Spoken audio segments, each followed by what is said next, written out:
Assalamu alaikum.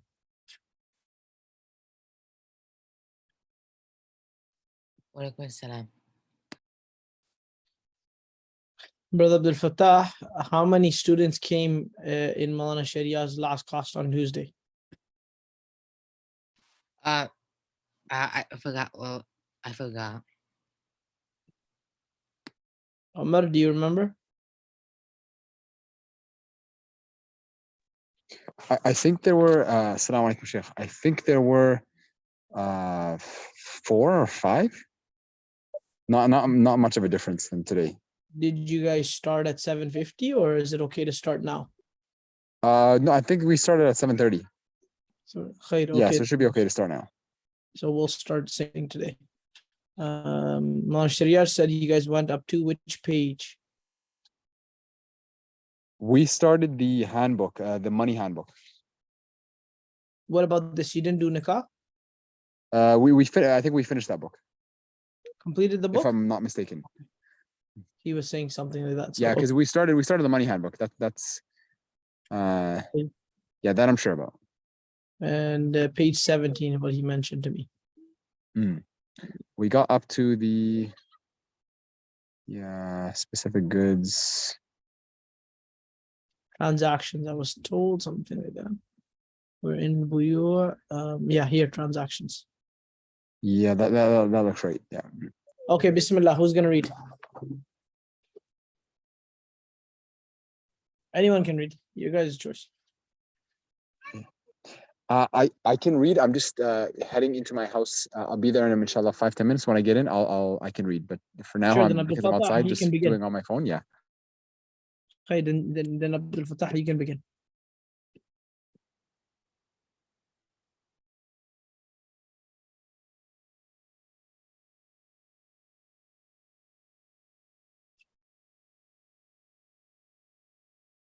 Fattah? Yeah. So I was on mute. Okay. The transaction, contract/agreement. The basic elements of a sale is offer and acceptance with mutual agreement. While an offer can be worded in various ways, the acceptance must be in a language that leaves no doubt that the deal is finalized. Terms like "I'm interested" or "I will be purchasing" are open-ended and do not finalize the deal. Secondly, the acceptance must match the offer. If the buyer offers to purchase item A for $10 and the seller accepts to sell item B for that price, the sale is invalid. If the seller offers to sell an item for $12 and the buyer agrees to buy it for $10, the sale is invalid. Also, when the discussion is taking place in the presence of both parties, the acceptance needs to occur in the same meeting. If either party walks away before acceptance, that offer will be null and void. The offer and acceptance need to be repeated if both parties wish to complete the transaction. Sometimes the offer and acceptance are implicit but understood clearly by both parties. Unspoken contracts. A. You walk into a grocery store, put a number of items into your cart, and go to the cashier.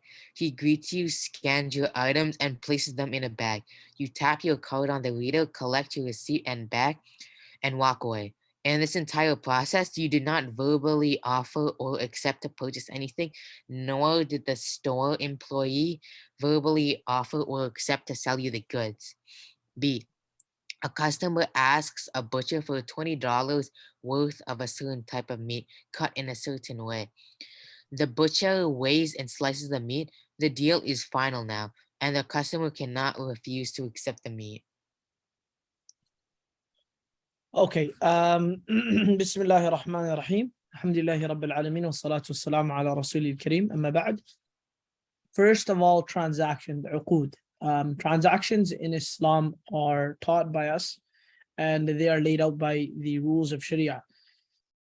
Islam takes just as much emphasis on al-mu'amalat, dealings and transactions and wealth and all of these aspects of our life that are not worship as it does in regards to worship itself. So we learn everything in our day-to-day life through these rulings. Okay, we learn how to conduct ourselves, the correct way to conduct ourselves, what are the incorrect ways to conduct ourselves so that we may refrain from them, and so on. Here we're first talking about the very basics. The very basics is the concept of what a transaction consists of. A transaction is therefore going to be, it's going to involve a minimum of two parties. And in a transaction, it is, in a Sharia context, legally binding. It is a way to recognize that two people have agreed on something to the extent that they are now liable of this agreement. That is conducted by two major components, which is, as long as the item or the service or whatever is being discussed is halal, and it is something that can be used or a part of a transaction, a contract, then as long as that condition is fulfilled, then you need two conditions. One is an offer and an acceptance. If the offer exists and the acceptance is there, then the bay' is lazim. Then the transaction is considered lazim, binding. Now, if a person were to offer and the person on the second party did not accept, rather they counter offered, now that this party who was offered in the first place is now the one offering, because it's a counter offer. So the example, ala sabil mithal, for example, if Zaid offers Abdullah to buy his car for $1,000, Zaid offered Abdullah $1,000 in exchange for Abdullah's car. Abdullah says, no, Zaid, I will sell you my car for $2,000. Now that first offer is completely null and void, is dead, and a new offer has taken place. Now the offer is not from Zaid anymore, it is from Abdullah, where Abdullah is saying, I will sell you my car for $2,000. And when the offer is existent and the acceptance is there without anything contradicting them, then the transaction is binding. You see here, unspoken contracts is an example of al-bay' bil-urf. This is a transaction which happens so commonly, so regularly, that the concept of acceptance and offer is not the same, like in a grocery store, because the concept is that when you come into that area, everything is labeled, you put it into your cart and you just pay for it. Then as you are paying for it, it is that you've already agreed to buying it. In the second example, when they say to the butcher, that the butcher, Zaid says to Abdullah, who's the butcher, Abdullah, I will buy $20 of chicken meat from you cut. Now, when he agrees, now Abdullah, they have agreed on $20 worth of chicken. Now Abdullah is cutting it only to prepare it for sale. It is already a complete transaction. You cannot reverse it. Now, you can continue. Unless you have questions. So, Sheikh, just for clarification, so at what point can somebody like reverse a transaction, say I changed my mind? Yeah, when is it not too late, essentially? I believe this will come up, but when the transaction, according to the Hanafi scholars, when the transaction, there is no condition of, no contingency on the transaction. There's no condition of khiyar, which is an option, and there's no subject on the contract, then the contract is binding instantly. Unless there is something found in the product that goes against the rules of contracts. For example, Umar buys a crate of apples from Zaid, and they agree and on $50 for the crate, then Umar, when he goes home, he finds out that they are rotten on the bottom. Now, in this case, due to a defect in the product, he's allowed to go and return that and get his money back, or he can ask for a different crate of apples that are good. But in that case, they're able to go and rectify the situation. In a case where Umar were to have bought in that and then left, and for any other reason, apart from the actual product, quality of the product itself could not go back unless the seller wants to take it back.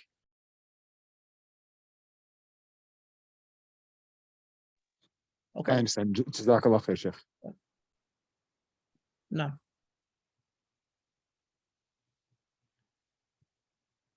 In both scenarios, customer and vendor have implicit agreed on the terms of the sale. That is, their conduct in both cases is clear evidence of offer and acceptance with mutual agreement. Thus, the sale is complete even without using words. Types of sales. Spot sale. This is when both payment and merchandise are exchanged in one sitting, such as cash purchase made at a retail store. Advance payment sale. In this type of sale, the buyer pays in advance and the product is delivered on a later date. You must read in the conditions of sale that the item must exist and be specified at the time and sale. Based on those principles, this sale should be unlawful. However, Islamic teachings also take into consideration the needs of businesses, markets, and industries. A farmer may need money to harvest his crops and sustain his family until harvest. If he does not collect payment in advance, he will not be able to sustain himself or harvest. And there will not be any crop for him to sell. He can offer to sell a certain amount of his produce to be delivered later and take the payment up front. This way, he has money to invest in that year's crop and can fulfill his needs as well. The advantage to the buyer is that he will get the merchandise at a much better price because he is paying in advance. This will also help both avoid potential market risk, which may be disadvantageous to one or both parties. Merchandise. Okay, so here too, before we talk about the little details there of the conditions of, some of the main key points of a transaction, you need to remember that transactions are either two types. You have bay'ul hal, which is a transaction that happens spontaneously, instantly, and in one majlis. In one gathering, the acceptance and the offer was done in one place, as well as the exchange of the goods, whether that be in money in exchange for a product or product in exchange for product. Now, a second type of transaction is where there's an advance payment made. This is called bay'u salam. Bay'u salam means where one party has offered something and the other party has accepted, but one of the parties does not have their product of trade at the moment. So Zaid is exchanging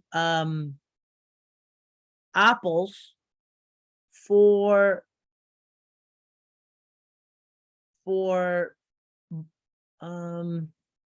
pencils or pens, let's say, supplies from, you could say, Hashim. Hashim doesn't have the supplies yet. Hashim's caravan is coming in 1 week, but he already knows the details of all of the supplies. And based on all of the details provided and the quantity and the prices and the values, etc., Umar accepts. Umar gives the apples in advance, and when the time comes and the product has arrived, Hashim then pays Umar whatever is due upon him. This is permissible what we call permissible bid-durura. It is necessary, and that's why it's permissible. The actual general rule is that this would not be permissible. The reason why is because any type of ambiguity that occurs in a transaction, we try to avoid.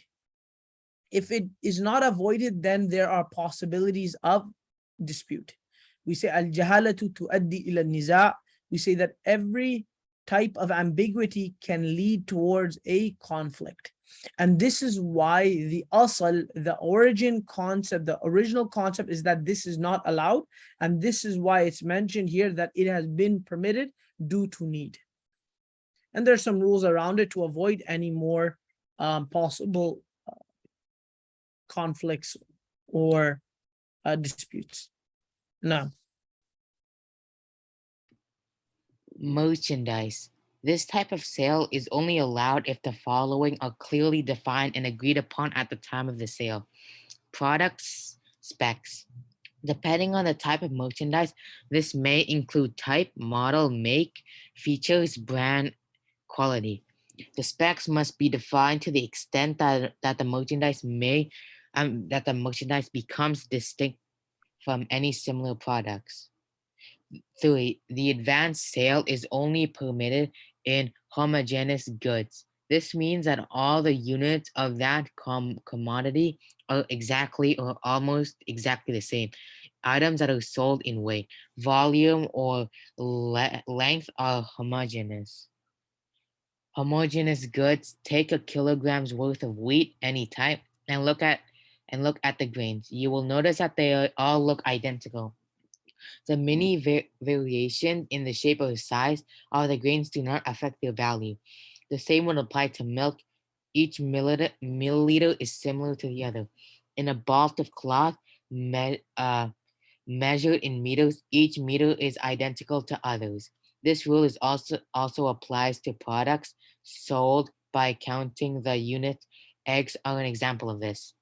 Though they may be sold in dozens, all the eggs of one type in a dozen are very similar in size and shape. The slight variations are negligible and do not affect their value. Thus, wheat, milk, fabric, and eggs are all examples of homogeneous goods. Quantity. This may measured in weight, volume, length, or number of units. Price. The price must be fixed and known. See section on price. Date of delivery. This should be at least 1 month from the time of the sale. Place of delivery. Whether the merchandise will be delivered at the place of sale or another location. Availability. Fungibility. The advance payment sale is only permitted for goods readily available in the sale from the time of the deal to the delivery. This way, if the seller is unable to provide the goods from his intended quarters, he can always obtain it from another source and deliver it on time. A good that can be replaced by a like good is called fungible. This is why advance payment sales may not be conducted for certain items, such as specific car park at a certain spot or food of a certain garden, because there is no guarantee that the specified car will remain intact until the date of delivery, or the specific garden will eat that amount of food. If the deal was made on a certain make and model of a car or a certain type of fruit, it will be permitted. Payment, because it is an advance payment sale, the payment must be made upfront and the seller must take possession of the payment at the time of the sale. If payment is delayed up to a later time, it becomes a debt on the buyer and the goods a debt on the seller. Having a two-way debt transaction, I'll pay you this much later if you sell me this later, is not permitted. No pre-sale or alternate investment. The buyer, while waiting for delivery of the merchandise he has paid for, cannot advance sell it to another party until he first takes possession and ownership of it. Can you think of some reasons why? The seller, after receiving a payment, must not invest that money in any other deal. until he has delivered the goods in the buyer. Credit sale. This is the opposite of the advance payment sale. The buyer picks up the merchandise and pays later. This is permitted provided that the price, time, and place of payment are decided and agreed to at the time of the sale. A sells a laptop to B, for which B says he will pay after 2 months. A agrees but does not fix the price. The deal is not allowed. A sells a laptop to B for $500, which B says he will pay later. No time frame is decided. The deal is not allowed. Buying in installments. Paying for a purchase in installments is permitted, provided the following conditions are met. 1. The final amount to be paid is fixed and agreed to at the time of the deal. Total price $120. $1,200 to be paid over a year. The seller can be given an amount to the buyer to buy cash or credit, and even have separate prices for each option. For example, he may offer to sell a laptop for $1,000 if the buyer pays the full amount at the time of the sale, or for $1,200 if he chooses to buy it over a 1-year period. Once the buyer accepts one of these options, the price becomes fixed.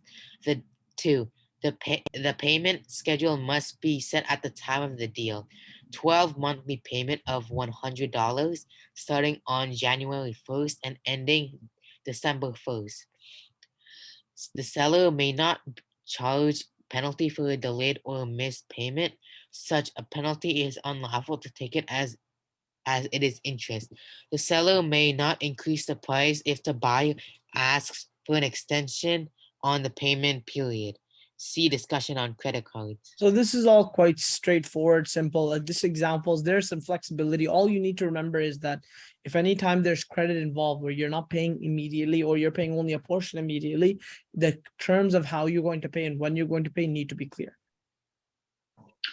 And Sheikh, if I could just ask a question Sure. following up. It mentions about giving 2 different prices depending on the method of payment or even the time of payment. Now they're saying that is permissible? Yeah, so because there's a delay, you are allowed to actually charge more because of that value. It's not interest.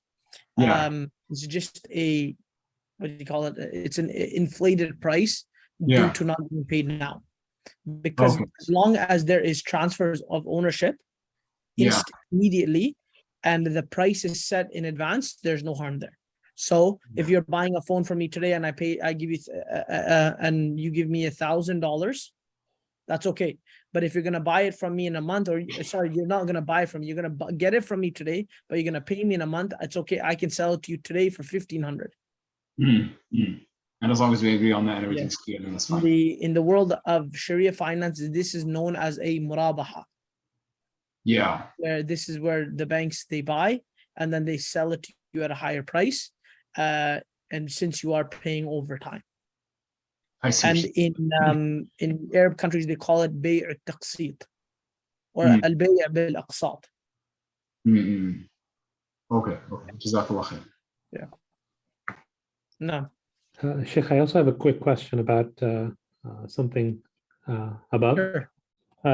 It just said for delivery, mentioned something around delivery times that has to be at least 1 month. Is that for the seller's benefit to allow the seller 1 month? Am I reading that correctly? This is not a shart lazim. This is not a necessary condition. What they mean here is that as long as you have a time set that is realistic, then this is okay. And one of the examples they give is 1 month, so that this way, if there's any mishaps in between, that it can be resolved. Because once the time of delivery of the goods occurs, then and we're not talking about credit sale, we're talking, this was from before, when the time of delivery is required and that comes and you don't, then now there's a breach of the contract and you are liable of damages in that case. I see. This is to avoid such cases. Jazakallah. Okay, but the 1 month rule is not a, you could say a rule of thumb. It's just a time of understanding. Jazakallah khair. Okay, yeah. Somebody else can read. We can give each other turns. Sure, I can read if that's okay. Hold on. Currency, gold, and silver exchange, right? Yes. Okay. So currency, gold, silver exchange. Bismillah ar-Rahman ar-Rahim. Because gold and silver are designed as mediums of exchange, they are treated as currency, even if they are used for another purpose, such as jewelry. Whenever exchanging bills or coins of the same currency, or gold for gold or silver for silver, the amount on both sides must be the same. It is not permissible to exchange 10 Australian dollars for 12 Australian dollars, or 1 gram of gold for 1.5 grams of gold, or 1 gram of silver for 1 gram of silver for 1.5 grams of silver. Any excess in the above exchanges is interest and unlawful. However, if one currency exchanged for another, there may be a variation in amount. 10 Australian dollars could be exchanged for 12 USD. 1 gram of gold could be exchanged for 10 grams of silver. Any amount of cash could be exchanged for gold or silver and vice versa. In all cases of currency / gold silver trade, the transaction must be a spot transaction. In other words, both currencies must be exchanged on the spot at the time of sale, This applies to gold and silver jewelry as well as bricks. Gold and silver jewelry must be sold as a spot transaction. Credit sales are not permitted in this. See section on riba al-fadl. Okay, so riba al-fadl. So riba, interest, is of two types. The most commonly known type of interest is riba nasa or nasi'a. But the actual most discussed type of riba in hadith is riba al-fadl. So there are two riba al-fadl and riba al-nasi'a. Riba al-nasi'a is where there is a delay in something, the delay in payment, and because of this you're taking extra. That's like the case of a loan, where I loan Umar $100 and Umar doesn't pay me back, so every day he doesn't pay me back, he owes me $1. This is nasi'a. Due to the delay of return of payment, I am taking a surplus of wealth in no other value. There's no other exchange there. This is called riba nasa or nasi'a. Here we are talking about riba al-fadl. Riba al-fadl means interest in homogeneous commodities, and this is what it means. In Arabic we call riba al-fadl fil ajnas. Ajnas means homogeneous commodities, in which it is required in the exchange of those commodities, if they be the same, that they are traded in the same amount of weight as well as instantaneously. However, if they are of different commodities, but of the same overwhelming concept like currency, then it is okay to change the values in such a case where the currencies are different, with still keeping the condition of instantaneously. Okay, this is the summary of the rules. Maybe it comes off unclear, so I'll give some examples. And these are the examples that they wrote in the book. Now, rules of ajnas, homogeneous commodities, are like commodities that are used for exchange. In the barter system, they used to use dates, wheat, barley, salt, and so on and so forth. These type of goods that were used as currencies that were essentially not expirable. They did not expire, as opposed to apples and oranges. Because they expired, they were not considered from the types of currency. As time evolved, as the world had changed, there were also the concepts of currency through gold and silver. Originally, it was based on gold and the weight of gold and silver, and then slowly to currency and the value that the currency holds. Now, with all of these political changes that have existed in the last 100 years, we have moved away from even the gold backing, where money, the Canadian dollar and American dollar, and all of the wealth of the countries are not based and backed on the value of that dollar in exchange for gold.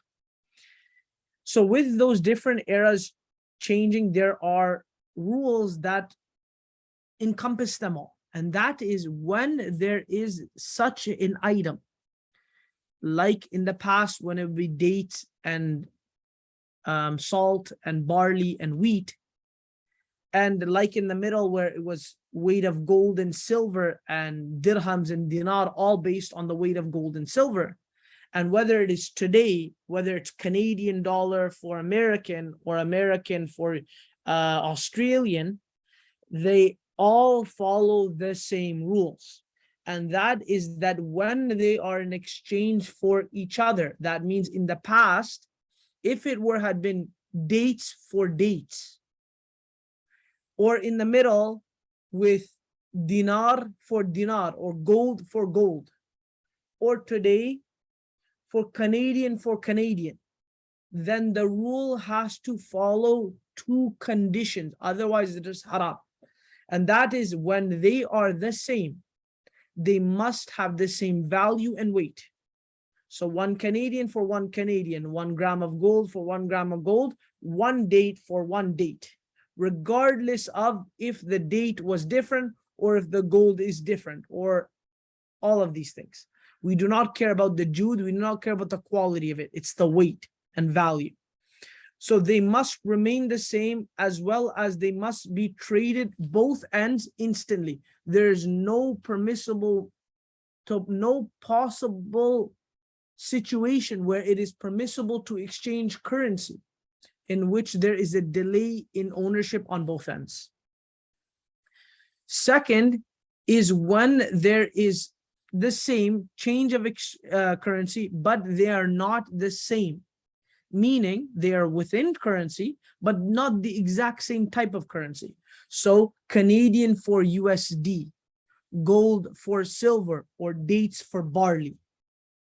Even though they come all under this concept of nuqud, of wealth and currency, if they are different types of currency, different modes of medium of exchange, and they are traded, then it is permissible to have different values, but the condition of spontaneous trade must remain.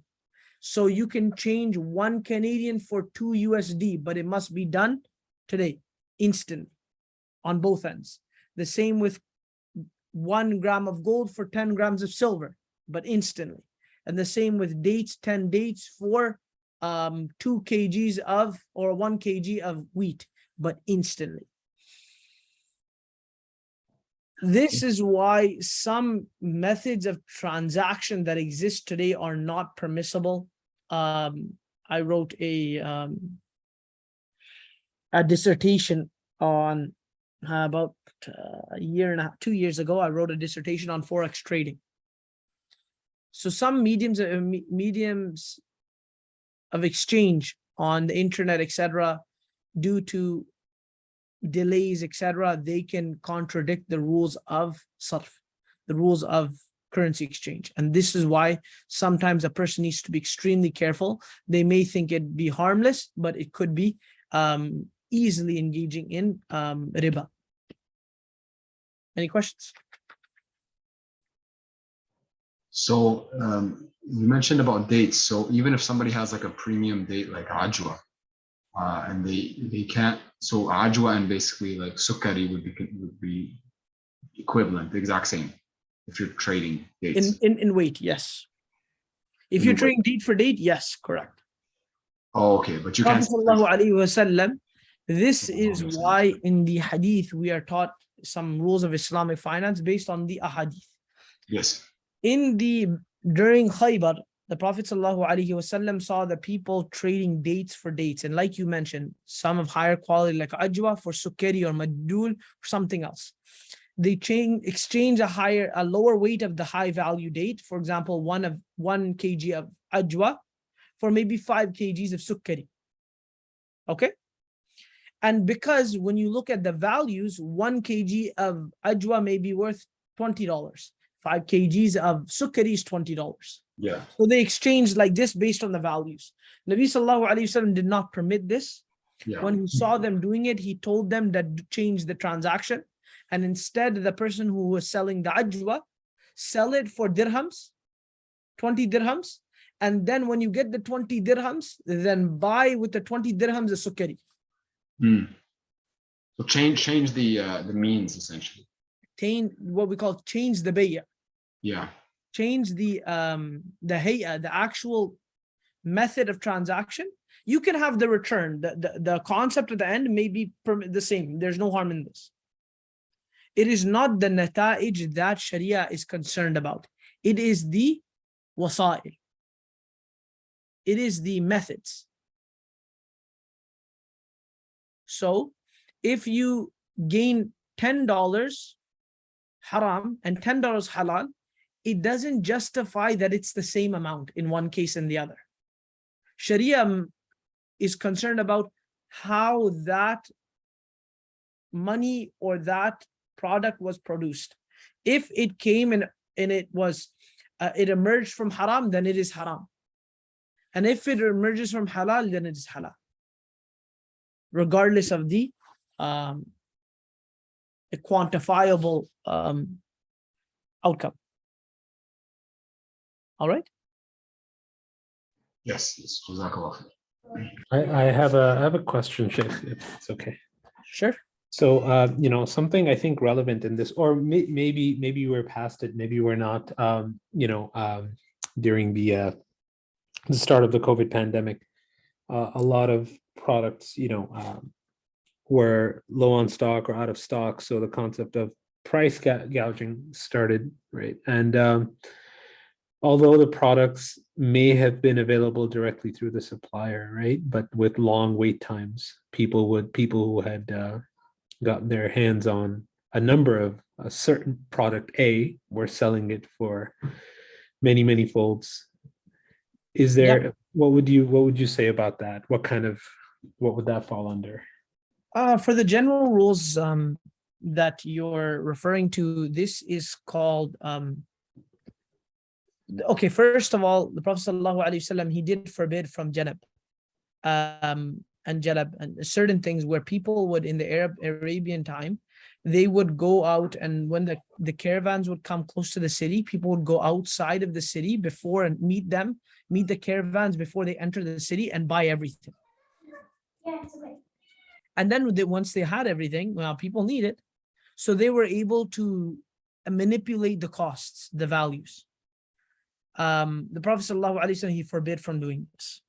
So in the case of like a pandemic, where there's the resources are not available to everybody, and there are people that are cutting off the supply to the masses and put themselves in the middle so that they can manipulate the values, this is not permissible at all.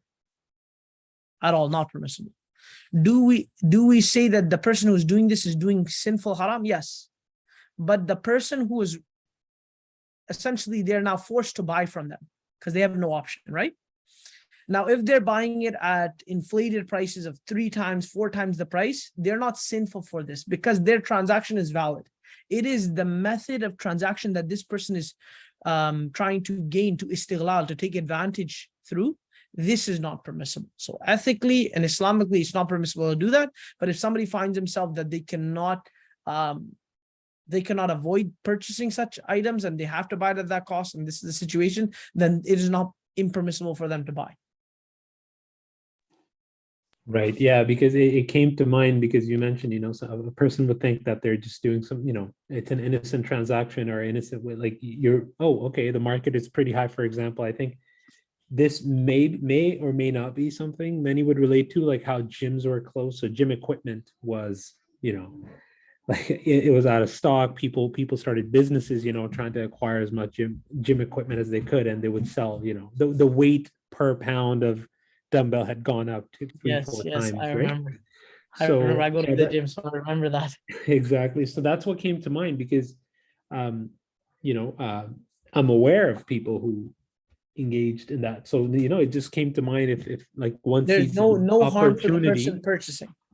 purchasing, yeah, but you should what you're saying is stay away from, even if you see, hey, there's an opportunity, but you're enabling this behavior. It is okay it is okay to engage to an extent, but not to a point where there's ihtikar or istibdad. You cannot be monopolizing. Right. If it gets to the point with like where there were groups of people that bought all of the sanitary supplies through all the Costco's and was just buying everything and then selling it on Amazon. Nobody else could buy but them. And they were just buying everything. Like this is sure, this is like extreme greed that is not permissible to have. But if there are supplies and demand and there are fluctuations in the market, can you take advantage of it? Of course you can. To what extent? This is what Sharia is telling you. To an extent that is ethical. Right. So yeah, do not monopolize. Do not cut off the supply chain and then manipulate. And even if you are in a position of taking advantage of istighlal, then you need to also understand that Sharia is requiring you to know that you are in that position. So back in the day when they had all of the gas, benzene, all of these gas stations were under one company, the government had to break them up because they can manipulate the price. So in the same way, if you're in a position where you can manipulate it, doesn't mean you have to drop completely the business, but you can be reasonable by not charging $1 a pound on the weight, right? You can charge a premium based on supply and demand, but it should not become ridiculous.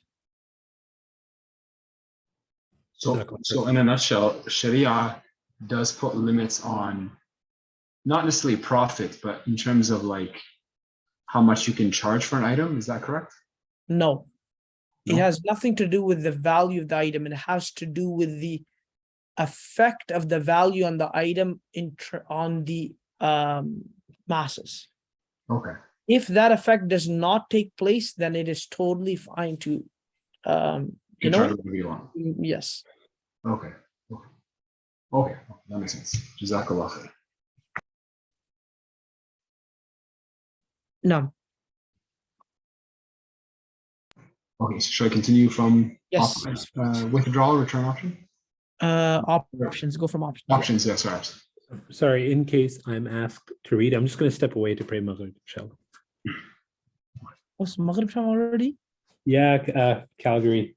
Oh, you're in Calgary. Okay. Yeah. All right. I'll be back soon. Both parties can also place certain conditions or options when making the deal.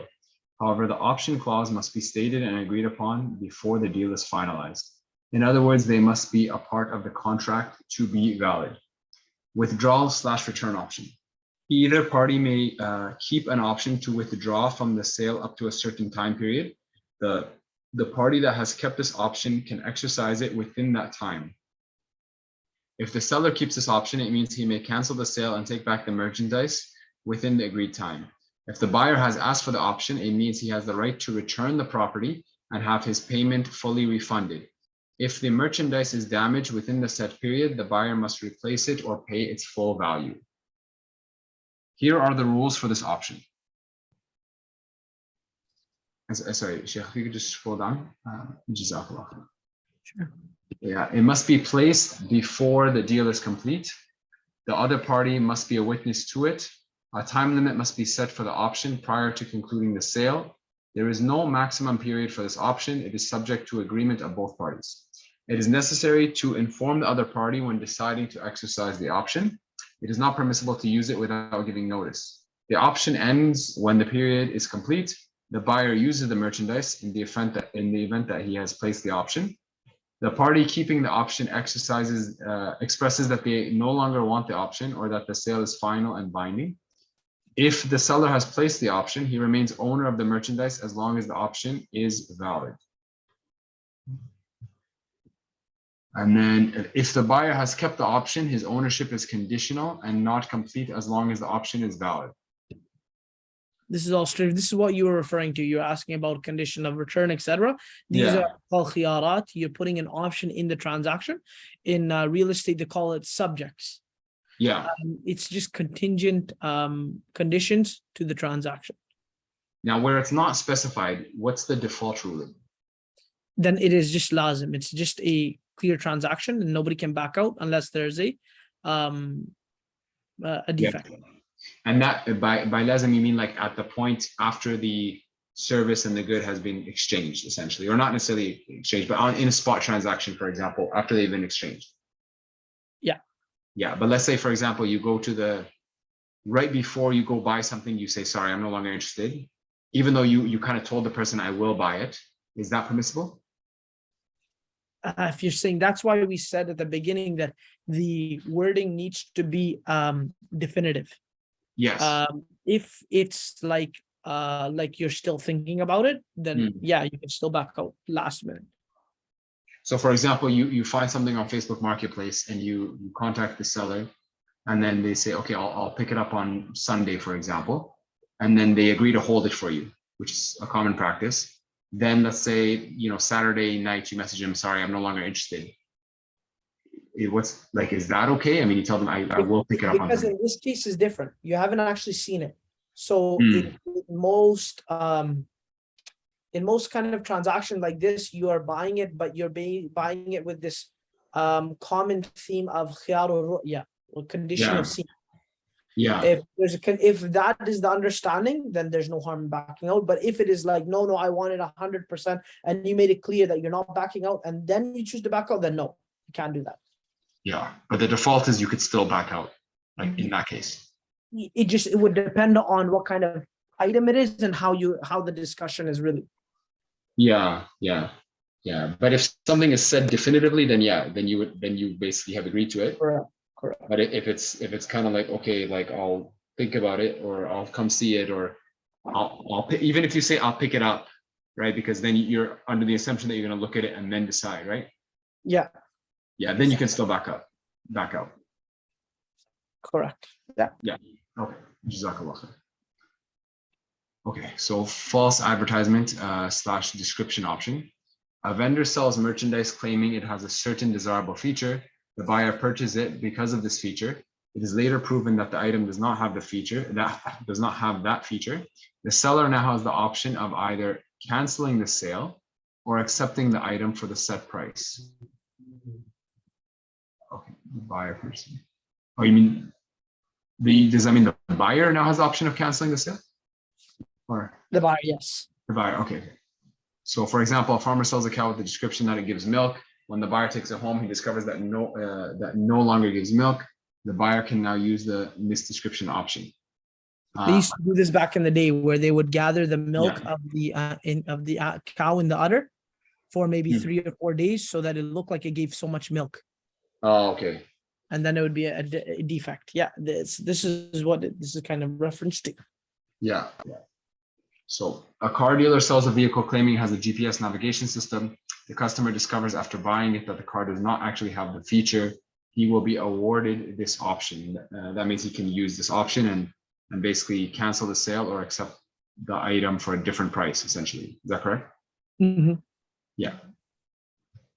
So price fraud option. A merchant is not obliged to sell his merchandise at exact market value. He may sell at a higher or lower price as long as the customer agrees to it. However, if selling at an exorbitantly high price, he may not deceive the customer into thinking that he is buying it at market value. If he sells at a price that the merchants of that market consider to be very high, but tricks the customers into thinking they are getting a fair price, the customers can return the item and demand full repayment. Okay. So essentially, he's basically telling the person, yeah, I'm giving you the best price, but he's charging you like 5 times as high. This is deception, right? Yeah. Making your money is fine, but you can't be lying to make your money. Yes. A similar option is awarded to a seller who is deceived by a buyer into thinking that he is getting market value for his merchandise. when the buyer is actually paying much less. If the seller discovers he has been deceived into giving the item away for much less than market value, he may demand that the item be returned and refund the amount he was paid. This option is used with the following conditions. It is confirmed that the buyer or seller was given misinformation about the price. The buyer did not use the item after learning about the fraud. Inspection option. Yeah. When buying something. So these are all khiyarat. We'll just read through them. They're all straightforward. So they're all conditions. These are examples of conditions that you can incorporate in your contract. Okay. So when buying something without seeing it, the buyer has the right to see the item before deciding whether to uphold or cancel the sale, which is what was mentioned regarding Facebook, right? Yeah. There is no fixed period for this option. It is valid until the buyer is able to see the item to the extent generally allowed in that industry. Once he has seen it to that extent, he must decide to keep it or not, as the option will expire at this point. If the buyer begins using the item, damages it in a way that will make it difficult to return to the owner, or expresses agreement to keep it, the option becomes void. Similarly, if the buyer sells it, gives it to someone as a collateral, or dies.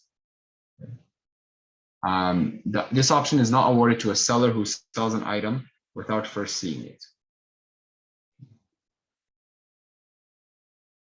Defect option.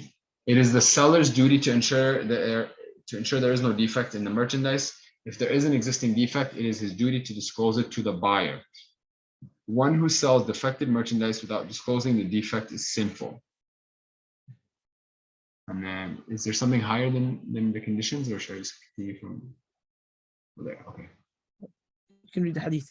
Yes, Abu Hurairah radiallahu anhu narrates, the Prophet sallallahu alaihi wasallam passed by a heap of grain for sale. He put his hand into the heap and felt moisture on his fingers. "O grain seller, what is this?" he inquired. "Some rain fell on it," the man replied. The Prophet sallallahu alaihi wasallam said, "Then why did you not place the wet grain on top of your heap so people could see it? One who deceives customers is not from me." It is not lawful to trade with his brother while he is aware of a defect in his merchandise unless he discloses it.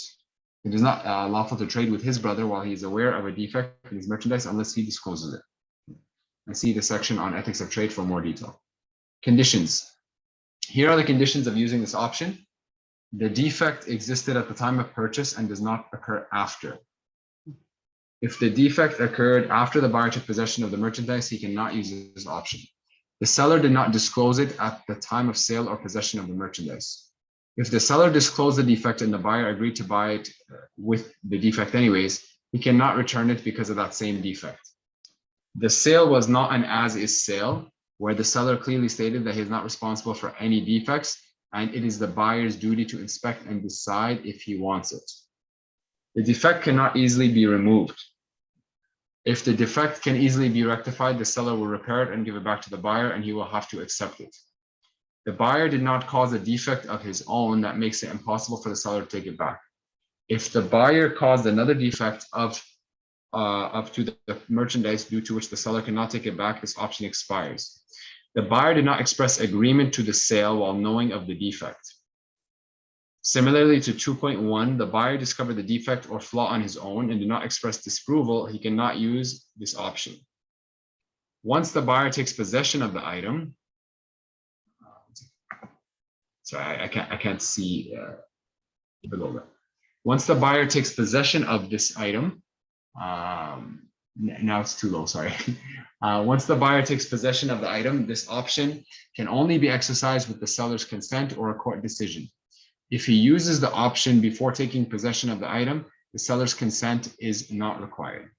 Outcome.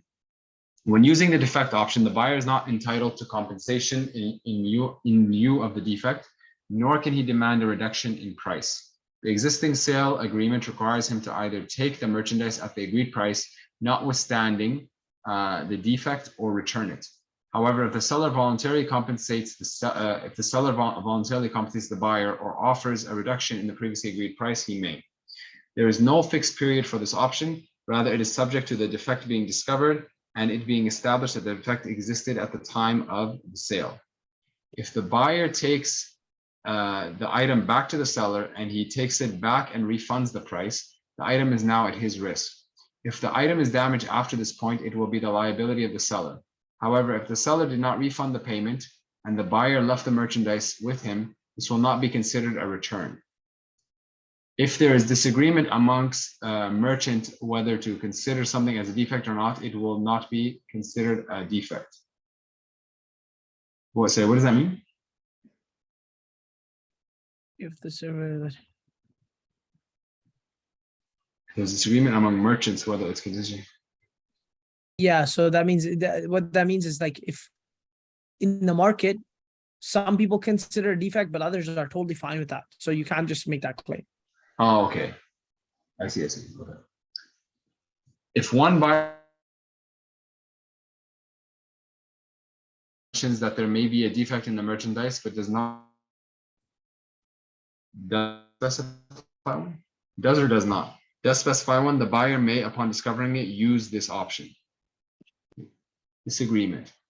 If the seller does not admit to the defect and the buyer wishes to come to a settlement by returning the merchandise to him, deducting some amount of his payment and retrieving the rest, it is permissible. If the seller admits to the defect but wants to keep some of the price as well as the item, this is not permitted as this is a form of bribery. Expiry of option. The option expires when seller expresses contentment with the merchandise, notwithstanding the defect. Seller uses the merchandise as if it were his own after discovering the defect. The seller offers to sell or rent the merchandise to another party, repairs the merchandise in the case of an animal, treats it, places the merchandise as collateral for a debt, gifts it to someone. Rescindment. If I may ask a question about this, Sheikh. So, over about 2 years ago now, I purchased a TV, and the TV basically, or just about a year and a half ago, the TV basically shuts off on its own. I discovered the defect, and then I eventually contacted, the manufacturer, but I kept using the TV. That's totally fine. They don't have a condition that you can't use it until then. Yeah, That's fine. So they don't have the condition, right? Okay, good. Okay.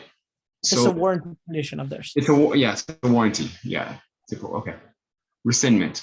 Once the sale is complete, it cannot be undone by any one party. If, however, a person feels compelled to terminate the sale out of some necessity, he will need agreement from the other party. If both parties wish, they may mutually agree to annul and rescind the sale. In such a case, the exact amount of payment must be returned. The seller may not keep any of the payment or ask for more payment as a condition of the annulment. One who annuls a sale for a Muslim, Allah will annul his error on the day of judgment. Okay. Transaction outcomes. Based on the rules, principles, and conditions of a transaction, it will be categorized into the following categories. Valid transaction. If all the conditions of a sale are met, the sale is valid and the ownership of the property transfers to the buyer. Any items that are usually recognized as part of the sale are also transferred to the buyer, and any encumbrances to accessing and using the property must be removed. For example, the sale of a house will include its keys, sale of a packaged item, which will include its packaging. If the seller was living in a house he sold, he must vacate it and give complete access to the buyer. Void/invalid. If the fundamental elements or conditions of a sale are not fulfilled, the sale is void and invalid. A void sale does not transfer ownership. This means that the seller cannot take the payment, nor can the buyer take the merchandise because they do not become owners of it. Even if payment or merchandise have been exchanged, they must be returned. Examples of void transactions: a sale in which the offer or acceptance were not conducted or a mutual agreement was not reached. Sale of non-existent objects.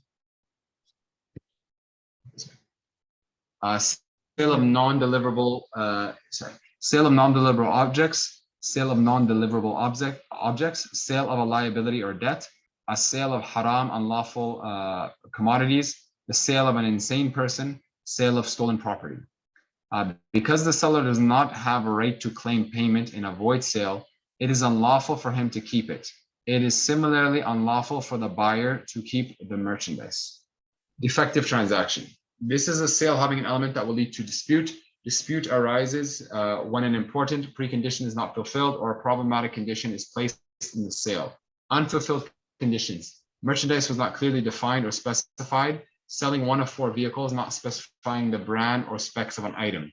Price was not sufficiently defined. Selling an item for whatever it is worth.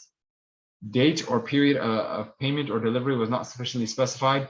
Will deliver as soon as possible. Will pay as soon as feasible. Placing defective conditions. Selling on the condition that the buyer cannot use for a certain period. Selling on the condition that the buyer cannot sell it to another person. Selling on the condition that the buyer may not inspect the item. Outcomes. The transaction is not valid, but if the unfulfilled conditions are met or the incorrect condition is removed in the gathering of the transaction, it can be rectified. For example, seller told buyer that he would sell him one of 3 different shirts he had for $20. The buyer agrees and the deal was finalized. Before making the payment, the buyer realized that he did not know exactly which shirt he was purchasing and asked the seller to specify the item for him. The buyer did so and the deal was completed. The sale was defective at first, but was corrected while seller and buyer were still present. If the shirt had been handed over and the buyer had given the money, this deal would have remained impermissible because a crucial piece of information about the item was missing from the transaction. It would have been necessary to annul the transaction and return both payment and item. Undesirable/unethical. A sale is undesirable when it shows neglect of a religious teaching, even though the transaction itself. Sorry, Sheikh, you could scroll down. Sorry. No, even though the transaction itself fulfills the technical conditions. Buying or selling after the adhan of Jummah is makruh. Though the sale itself may be valid, the person incurs the sin of breaking the command in this verse. So this is what we were talking about in terms of like monopolizing and taking advantage of people. Yeah. It's not permissible, but the transaction will go through. Okay. Like it's sinful. Oh yeah. All people who believe, when the call for prayer is given on Friday, then rush towards the remembrance of Allah and cease trading. That this is better for you if you understand. Similarly, when 2 parties are in the process of offer and acceptance, a third party is prohibited from interjecting with their own offer until the first discussion has been concluded. If the seller ends up leaving the first customer and giving the product to the interjector, the sale may be valid, but the buyer will incur the sin of breaching this instruction. Do not interrupt the trade of your brothers with your own trade. Another example is during an auction sale, a person keeps bidding to raise the price for his competitor, though he has no intention to purchase the item himself. Do not raise bids without intention of buying. Was there anything else on that page, on the right side? No. No. Yeah. Okay. Ethics. Some general guidelines in Islam. There are many ethical considerations in sales, including truthful and complete disclosure of information. The seller must give full and truthful information about the product, including its type, origin, and cost. All merchants will be raised as sinners, except for those who are conscious of Allah, dutiful, and truthful. Ease of conduct. The seller and the buyer should not be too harsh in their conditions or insist on prices too high or too low. My Maghrib is coming in, but yeah. Bismillah.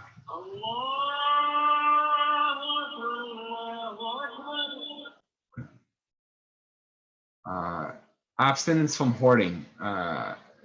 Ease of conduct. Okay, so may Allah have mercy on one who is lenient when he sells, buys, and collects payment. Abstinence from hoarding. This is when a merchant holds on to essential goods when people are in need of them, waits for market supply to be depleted, then sells at an exorbitant price. One who hoards is sinful. Avoiding oaths. Even if the oath is truthful, it contradicts reverence for the name of Almighty Allah to use it for the sake of selling merchandise. Taking oaths while selling may liquidate the merchandise, but erases the blessings.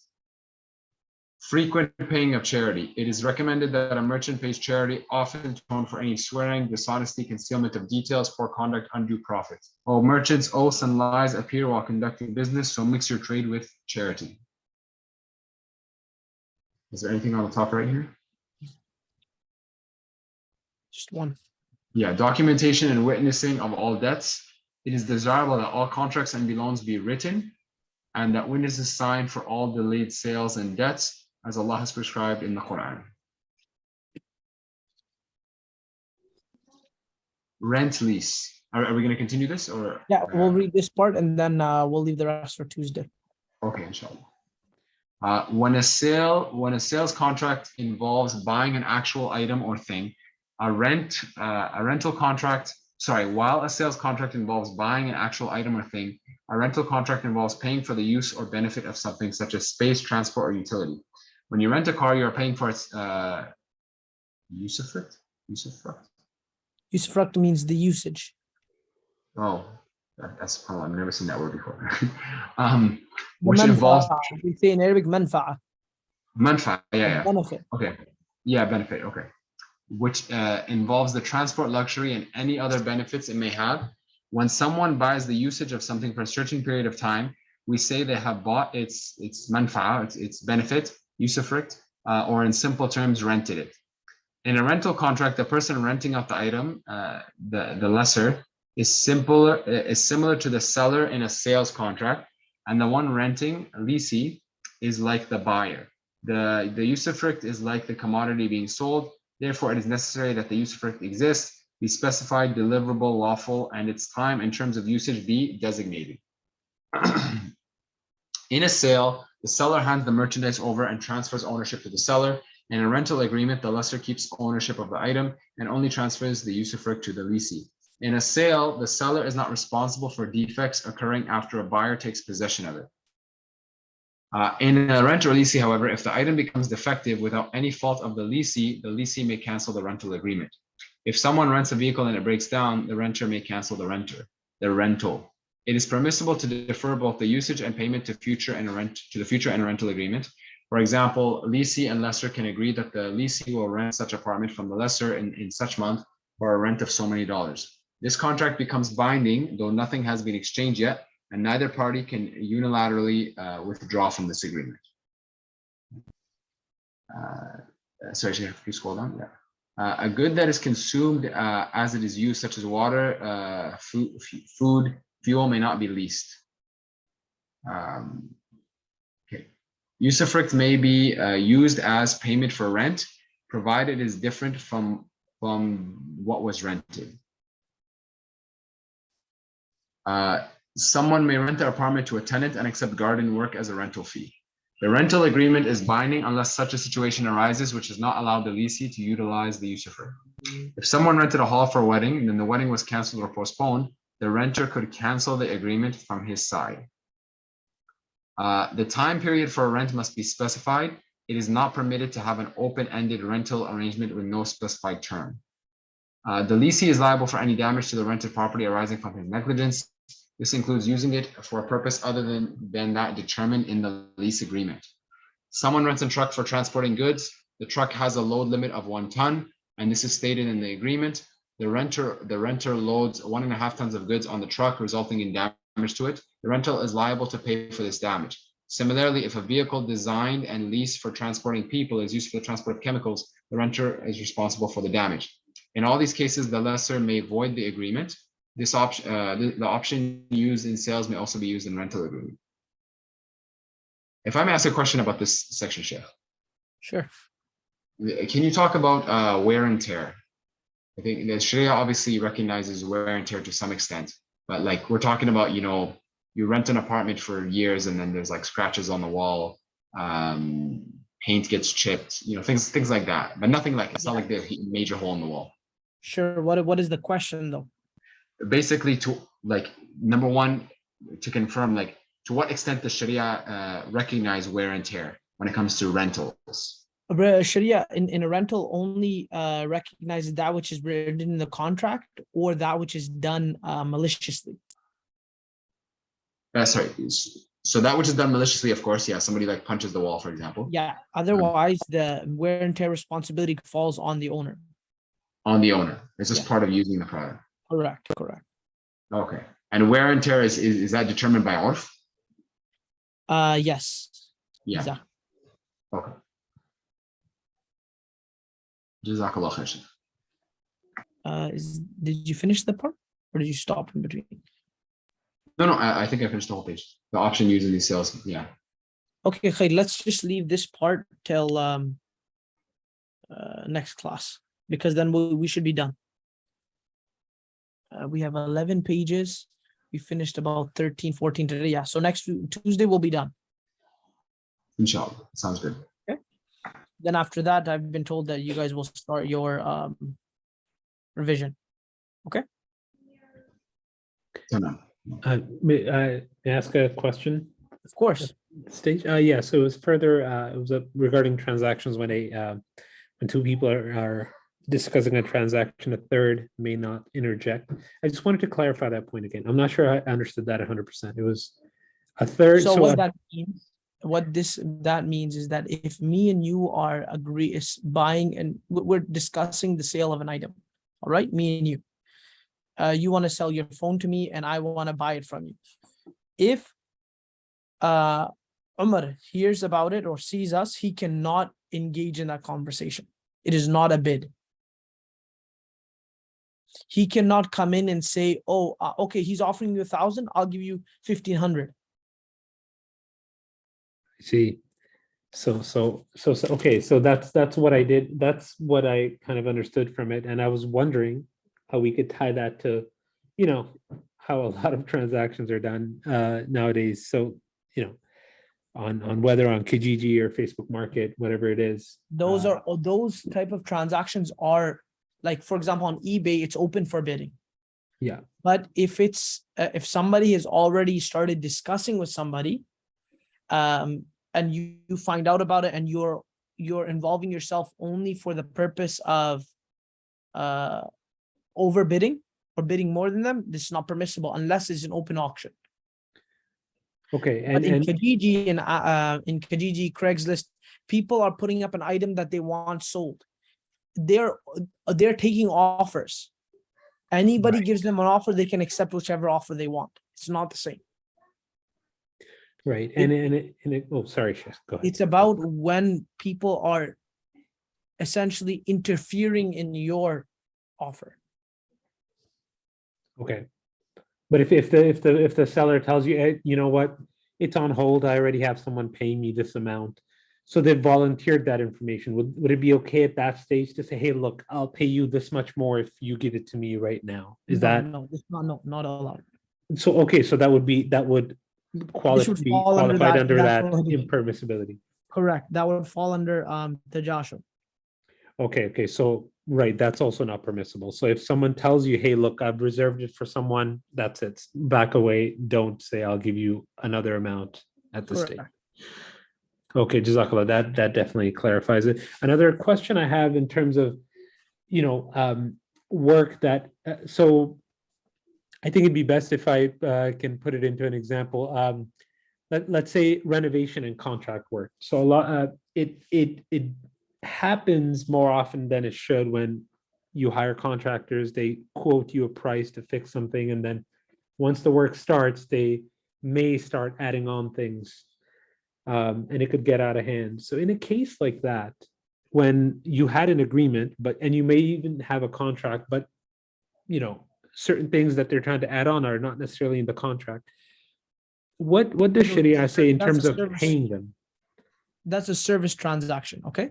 If the service is as mentioned on the contract, then that will be what is paid.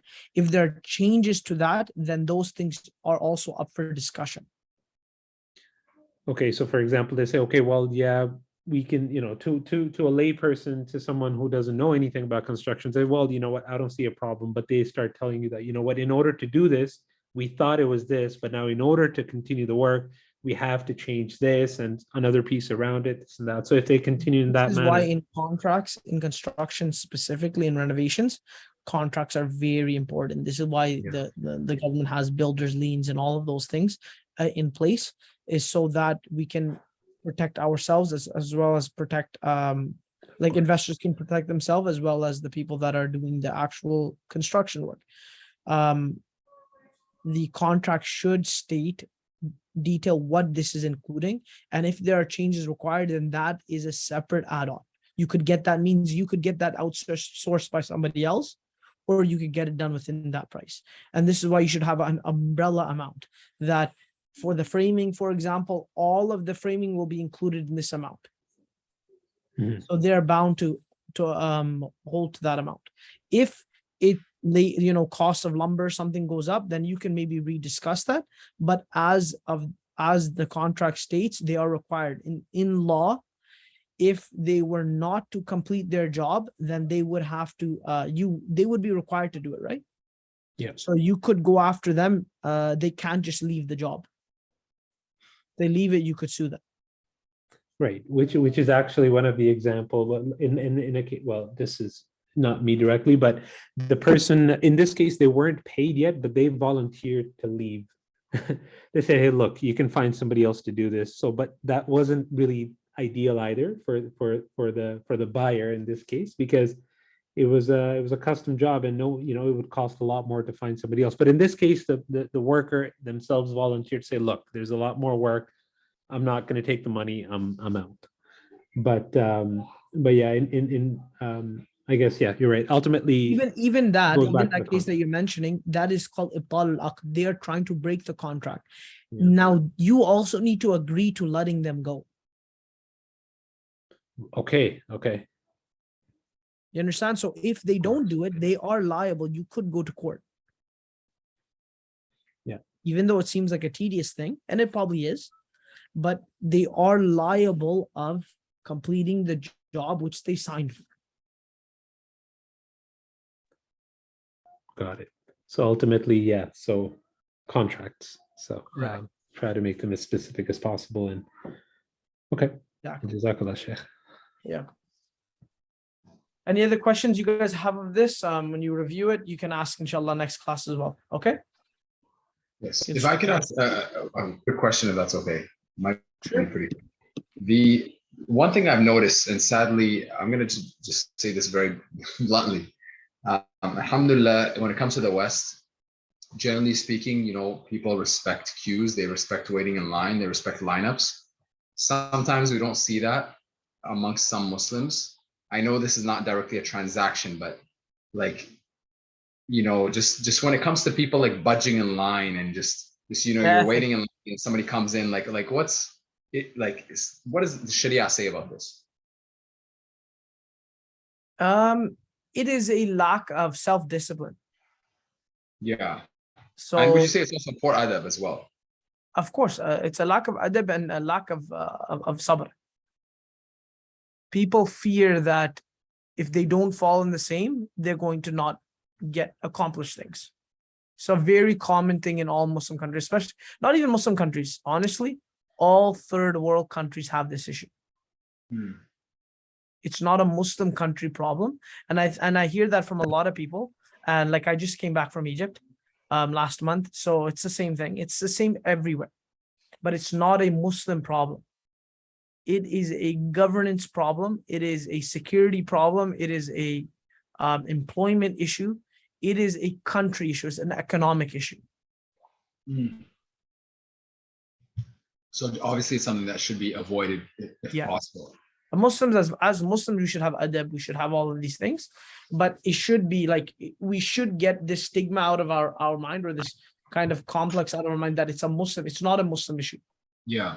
It's actually all third world countries, even second world countries have this issue. Yeah.